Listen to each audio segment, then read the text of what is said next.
In Mass Effect 2, you are Commander Shepard. The choices you make not only affect the story, but the entire gameplay experience. No two players will experience the same thing. Shepard always has tough decisions to make. We established that in Mass Effect 1, but in Mass Effect 2, the decisions he's making become even bigger, and they're starting to affect not just him, but all of humanity. Commander Shepard is, of course, a hard-bitten, ruthless individual. You're working too hard.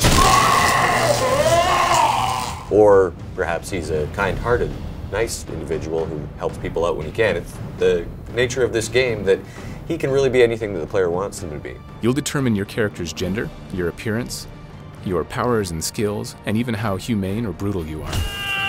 Well, the Paragon and Renegade system works very similarly in Mass Effect 2 as it did in the first game. When you make decisions, not only do they impact the game, but they'll impact the look of your character.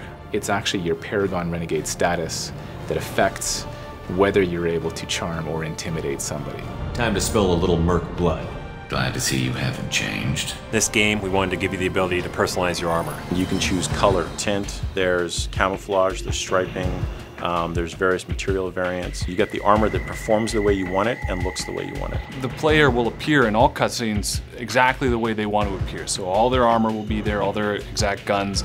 So that's really exciting because it helps to draw the player that much more into the cinematic experience, because that is their character playing out that adventure. Well, I think everybody loved the idea that you could go off the beaten path of the story and explore the galaxy. In Mass Effect 2, you're actually burning fuel. When you actually get there, you feel like you've really gone somewhere far away. Scan planets by moving the scanner around, turning the planet. When you find a location, that becomes what we call an N7 mission. The N7 Worlds was a chance for us to really explore those special science fiction moments you see in the movies, and giving the level artists a chance to do something different and unique that you really can't bring to the core game. Some of them are standard length, like 30, 40-minute missions. Other ones are very short, like 10 minutes. They all tie back in the main story somehow.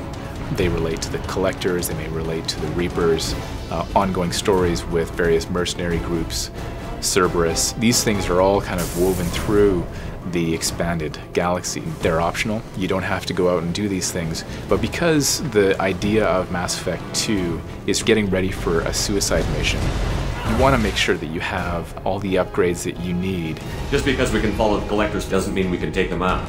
I don't want to go after them until I know we're ready. If you don't have your guns upgraded, for example, on the Normandy, there will be repercussions in the endgame for not having that. So it's obviously in your best interest to go out and make sure that you explore and do these research missions.